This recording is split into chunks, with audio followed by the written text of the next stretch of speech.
எல்லாம் வல்ல ஜெகன்மாதாவின் அருட்பெரும் கருணையாலும் சமஸ்த குருமார்களின் பரம அனுகிரகத்தாலும் பூஜ்ய ஸ்ரீ நமது நடமாடும் தெய்வம் பூஜ்ய ஸ்ரீ பிரணவானந்த மகா சுவாமிகளின் திருக்கரங்களால் மகா கும்பாபிஷேகம் 25/1/2026 ஞாயிற்றுக்கிழமை ரேவதி நட்சத்திரத்தில் இனிதாக நடவேறியது. இந்த சண்டி ஹோமம் நடைபெற்று தொடங்கிய அன்றும் பூஜ்ய ஸ்ரீ பிரணவானந்த மகா சுவாமிகளை வந்து தொடங்கியுள்ளார். மீண்டும் கடந்த 2 நாட்களாக நமது ஸ்ரீ புவனேஸ்வரி பக்த மண்டலி ஆதபாக்கம் ஆண்டனர் ஆதபாக்கம் சார்பாக மனமார்ந்த நன்றியினை ஆலயத்தின் சார்பாக நமது பூஜை புவனேஸ்வரி பிரணவானந்த மகா சுவாமிகளுக்கு தெரிவித்துக் கொள்கிறோம்.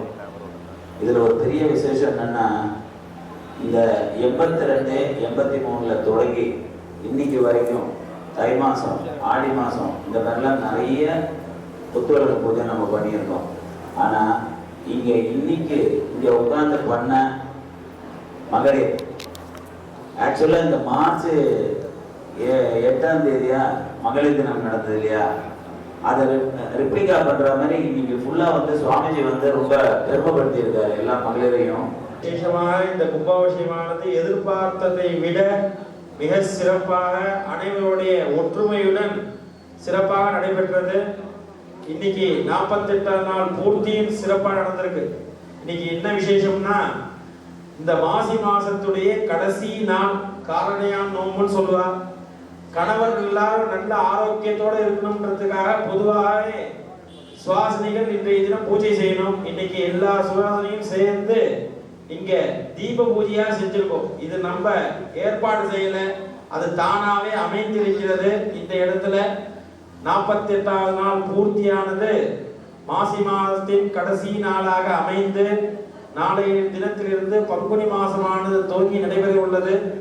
எனவே அனைவரும் இதே போல தீபம் வந்து வீட்டிலையும், அதாவது வீட்டில் விளக்கேற்றுறது காட்டிலும் கோவிலில் வந்து திருவிளக்கு பூஜையில் கலந்து கொள்ளும் பொழுது 1க்கு 100 மடங்கு பலன்கள் கிடைக்கும். அதனால ஒரு கூட்டு பிரார்த்தனைக்கு செய்யப்பட்டது. அதனால இதை அவர் சொன்னது போல வருஷா வருஷம் இதே போல எல்லோரும் சேர்ந்து இந்த திருவிளக்கு பூஜையை செய்வோம். அதே போல வருகிற ஆஷாட நவராத்திரி தருவாயிலே 27 நாள் சண்டி ஹோமம் நடைபெறுகிறது. இப்ப இங்க செங்குன்றத்திலிருந்து கல்கார திருப்பணின்னு பத்திரிகை எடுத்து வந்திருக்காங்க. அடுத்து நம்ம வந்து இந்த இடத்துல கல்கார திருப்பணி பண்ணணும். எல்லாரும் சேர்ந்து பிரார்த்தனை பண்ணிக்கணும். இப்ப தீப பூஜை பண்ணிருக்கோம். எல்லாரும் நெற்குன்றம் மாத்தி சொல்லிட்டேன். நெற்குன்றத்திலிருந்து கல்கார திருப்பணிக்காக புவனேஸ்வரி திருப்பணி நடந்துட்டு இருக்கு. இப்ப நம்ம கும்பாபிஷேகம் ஆயிடுத்து. இன்னும் கூடிய விரைவிலேயே இங்கேயும் கல்கார திருப்பணியானது செய்யப்பட்டு தொடர்ந்து 3 ஆண்டுகள் தொடர்ந்து சண்டி ஹோமம் செய்யணும் சுவாமிகள் சங்கல்பம் பண்ணியிருக்கார். அந்த சங்கல்பம் பூர்த்தியாக வேண்டும் என்று எல்லா தாய்மார்களும் தீபத் தேவியிடம் பிரார்த்தனை செய்யுமாறு அன்புடன் அழைக்கிறோம். ராஜேஸ்வரி அம்மா பரமேஸ்வரி, புவனேஸ்வரி அம்மா ஜெகதீஸ்வரி, ஸ்ரீசக்கர பீடத்தில் ராஜேஸ்வரி, சிவசக்தி ரூபத்தில் பரமேஸ்வரி, ஓம் சக்தி புவனேஸ்வரி, உலகாளும் மகாசக்தி ஜெகதீஸ்வரி, ராஜேஸ்வரி அம்மா பரமேஸ்வரி, புவனேஸ்வரி அம்மா ஜெகதீஸ்வரி, அருளாளர் நெஞ்சங்கள் சிம்மாசனம், 64 கலை வெஞ்சாமரம், 4 வேதங்கள் சங்கீர்த்தனம், ஓங்காரநாதமம்மா உண்டாண்டவம், ராஜேஸ்வரி அம்மா பரமேஸ்வரி, புவனேஸ்வரி அம்மா ஜெகதீஸ்வரி, பூவுக்கும் பொட்டுக்கும் துணையானவள், பொன்மஞ்சள் குங்குமத்தில் நிலையானவள், சேவிக்கும் பெண்களுக்கு தாயானவள், திருமாங்கல்யம் என்னும் வாழ்வானவள், ராஜேஸ்வரி அம்மா பரமேஸ்வரி, புவனேஸ்வரி புவனேஸ்வரி அம்மா ஜெகதீஸ்வரி குலம்போல நெய் ஊற்றி விளக்கேற்றுவோம் கும்பத்தில் பிம்பத்தில் குடியேற்றுவோம் வளமையாவும் தர வேண்டி மலர்தூவோம் மகாராணி நீ என்று கவி பாடுவோம் ராஜேஸ்வரி அம்மா பரமேஸ்வரி புவனேஸ்வரி அம்மா ஜெகதீஸ்வரி தீபத்தில் குடிகொண்ட ராஜேஸ்வரி திலகத்தில் முகம் காட்டும் பரமேஸ்வரி ஆபத்தில் ஓடி வரும் ராஜேஸ்வரி அருள் செய்ய வேண்டும் அம்மா நீயே கதி ராஜேஸ்வரி அம்மா பரமேஸ்வரி புவனேஸ்வரி அம்மா ஜெகதீஸ்வரி.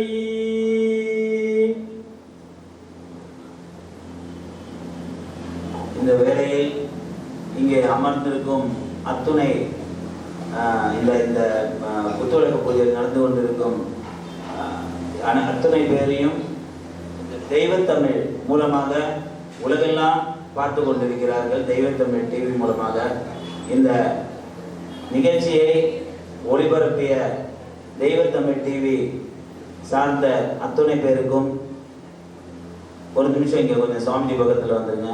அத்தனை பேருக்கும் எங்களது ஆலயத்தின் ஆதம்பாக்கம் ஆண்டாள் நகர் ஆதம்பாக்கம் ஸ்ரீ புவனேஸ்வரி பக்த மண்டலியின் சார்பாக மீண்டும் ஒரு முறை நன்றியை தெரிவித்துக் கொள்கிறோம். இந்த வாய்ப்பினை ஏற்படுத்தி கொடுத்த சுவாமிஜி அவர்களுக்கு தான் நன்றி சொல்லணும். நாங்கள் இப்போ ரீசெண்டாக ஆழ்வார்பேட்டில் ஒரு ஃபங்க்ஷனில் போயிருந்தோம். அது இல்லாமல் புவனேஸ்வரி புதுக்கோட்டை புவனேஸ்வரி கும்பாபிஷேகத்துக்கு போனப்போ அங்கே வந்து நேரலையில் வந்து அருமையாக மொத்தமாக புதுக்கோட்டை வர முடியாத அத்தனை பேரும் வந்து இந்த தெய்வத்தமிழ் டிவி மூலமாக பார்த்துட்டு இருந்தாங்க அவங்கவுங்க வீட்டில் உட்காந்துட்டு. அதே மாதிரி ஒரு ஆப்பர்ச்சுனிட்டி புவனேஸ்வரம்மன் கோவிலையும் பண்ணணும் அப்படின்னு நினச்சோம். நம்ம கும்பாபிஷேகத்துக்கு பண்ணணும்னு நினச்சோம். அந்த டைமில் வர முடியாத ஒரு சுச்சுவேஷன். பட் அதை வந்து 48 நாள் அந்த மண்டல பூஜை பூர்த்தியில் வந்து அதை நிறைவேற்றி கொடுத்துட்டாங்க. ரொம்ப நன்றி. மீண்டும் ஒரு முறை தெய்வத்தமிழ் டிவிக்கு நன்றி தெரிவித்துக் கொள்கிறோம். மற்றும் இந்த கடந்த 82லிருந்து இன்று வரை இன்னும் ஒரு 4-5 வருஷம் போனோன்னா 50 வெள்ளி விழா கொண்டாடிட்டோம். அடுத்தது வந்து 50வது வருஷம் கொண்டாட போகிறோம். ஸோ இவ்வளோ நாளும் இந்த ஏரியாவில் புவனேஸ்வரம்மன் வந்ததிலிருந்து அமைதியாக இந்த ஆலயத்துக்கு வேண்டிய எல்லா ஒத்துழைப்புகளும் நல்கி கொண்டிருக்கும் ஆண்டாள் நகர் தென் சென்னை நகரவாசிகளுக்கும் மற்றும் சென்னை நகரவாசிகளுக்கும், அது மட்டும் இல்லை, அம்மனுக்கு வந்து புவனேஸ்வரம்மனுக்கு இங்கே ஆதம்பாக்கம் புவனேஸ்வரம்மனுக்கு உலகம் ஃபுல்லாக இருக்காங்க. கனடாவில் இருந்தெல்லாம் வந்து டொனேஷன் வந்திருக்கு கும்பாபிஷேகத்துக்கு. அது மாதிரி நிறைய ஒவ்வொரு ஏரியாவில் இருந்தோம். ஸோ எங்கே இருந்தாலும் அங்கே இருந்துட்டு நம்மளுக்கு ஆலயத்துக்கு வேண்டிய எல்லா வேலைகளையும் செய்து கொண்டிருக்கிறார்கள். அத்துணை அன்பு நெஞ்சங்களுக்கும் மீண்டும் ஒரு முறை நன்றி கூறி புவனேஸ்வரி பக்த மண்டலியின் சார்பில் எங்களுடைய நன்றியை தெரிவித்துக் கொள்கிறோம். நன்றி. அனைவரும் ஒன்று சேர்ந்து சுவாமிகள் மூலமாக